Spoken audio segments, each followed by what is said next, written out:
সংস্কার আন্দোলন যারা করছে তাদের দাবিটা হলো তারা কোটা না মেধার ভিত্তিতে নিয়োগ চায়। আমাদের দেশে মুক্তিযোদ্ধা কোটাটাই কি একমাত্র জিনিস যার মাধ্যমে আমরা মুক্তিযোদ্ধাদের সম্মানিত করতে পারি?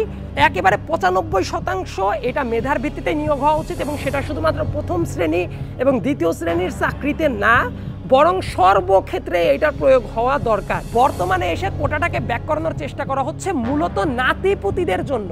আমার কাছে মনে হয় যারা যুদ্ধ করেছিল দেশ মাতৃকার জন্য, তারা কি তাদের নাতিপুতিরা কোটা পাবে এই জন্য যুদ্ধ করেছিল? কোটার যদি বেসিস বলেন, আমি নিজে যেহেতু আইনের ছাত্র, আমি একটু আইনি ভাষাতেই জবাবটা দেওয়ার চেষ্টা করব। আমাদের রাষ্ট্রীয় সর্বোচ্চ আইন হলো সংবিধান। সংবিধানের কয়েকটা আর্টিকেল আমি ডিরেক্ট বলছি। আর্টিকেল 19, আর্টিকেল 28(1), 28(2), আর্টিকেল 29(1), এই প্রত্যেকটা আর্টিকেল সংবিধানে যদি দেখেন তাহলে চাকরি ক্ষেত্রে কারো উপর কোনো বৈষম্য করতে নিষেধ করা আছে এবং সবাই যাতে সুযোগের সমতাটা পায়।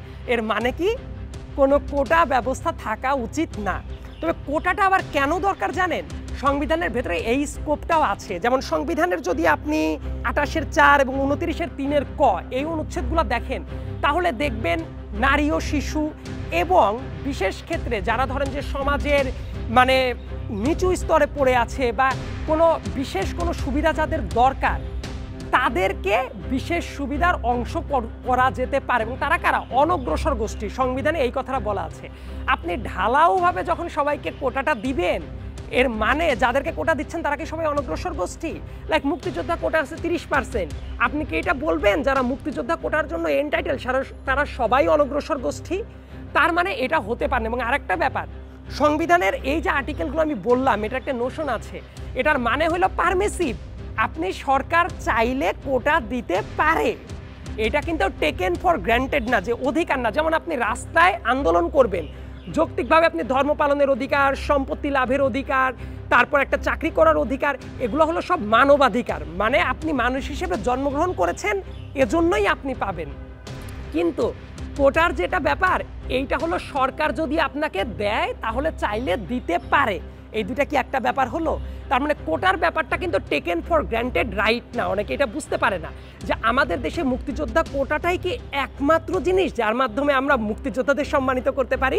যারা কোটা আন্দোলন করছে তাদের ভাষ্য, যেমন 2018 সালে আমি যখন ঢাকা বিশ্ববিদ্যালয়ের 2য় বর্ষের শিক্ষার্থী ছিলাম, সে আন্দোলন কিন্তু আমিও করেছি। এবং আমাদের বার্তাটা কি ছিল? কোটা সংস্কার চাই, বাতিল চাই না। আমার ব্যক্তিগত অভিমত এখনও সেটাই আছে। যেমন যারা প্রতিবন্ধী আছে, যারা ক্ষুদ্র নৃগোষ্ঠী আছে, তাদের জন্য সর্বোচ্চ সব কিছু মিলিয়ে 5% কোটা রাখা যেতে পারে, কিন্তু একেবারে 95% এটা মেধার ভিত্তিতে নিয়োগ হওয়া উচিত, এবং সেটা শুধুমাত্র প্রথম শ্রেণী এবং দ্বিতীয় শ্রেণীর চাকরিতে না, বরং সর্বক্ষেত্রে এটার প্রয়োগ হওয়া দরকার। সর্বক্ষেত্রে এই সর্বোচ্চ 5% কোটা থাকতে পারে, এর বেশি কোনো অবস্থাতেই না। এবং আরেকটা গুরুত্বপূর্ণ ব্যাপার যদি আমি বলি, এই যে দেখুন কোটার যে ব্যাপারটা 2024 সালে এসে যখন কোটাটাকে ব্যাক করে নিয়ে আসা হচ্ছে, এটা কিন্তু মুক্তিযোদ্ধাদের সন্তানদের ক্ষেত্রেও না, অধিকাংশ ক্ষেত্রে, আমি আবার বলছি অধিকাংশ ক্ষেত্রে মুক্তিযোদ্ধাদের যারা সন্তান লেভেলে ছিল তারাও কিন্তু কোটার বেনিফিশিয়ারি অলরেডি হয়ে গেছে।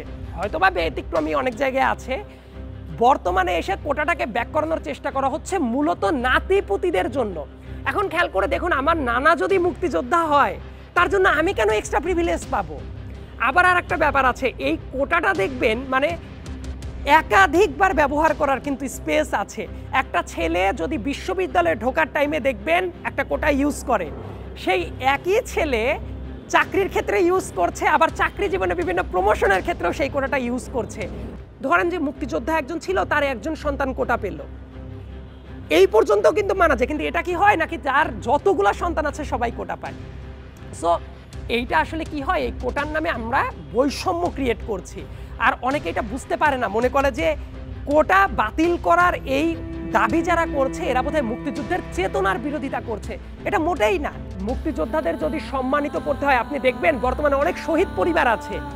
আমাদের কিন্তু শহীদদের একটা তালিকা তৈরি করার চেষ্টা করা হচ্ছিল জামুকা থেকে, আপনি জানেন মুক্তিযোদ্ধা মন্ত্রণালয় থেকে।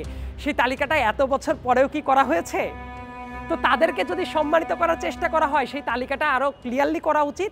এবং কোটা না দিয়ে আমার কাছে যেটা মনে হয়, কোটার পরিবর্তে যারা আসলে সত্যিকার অর্থেই ভোগান্তিতে আছে, যাদের সুবিধাটা দরকার, তাদেরকে বিভিন্ন ভাতা দেওয়া যেতে পারে। সেই ভাতাটার মাত্রা যা আছে তার চেয়েও বাড়িয়ে দেওয়া যেতে পারে, সেটা ডেফিনেটলি সাবজেক্টিভলি।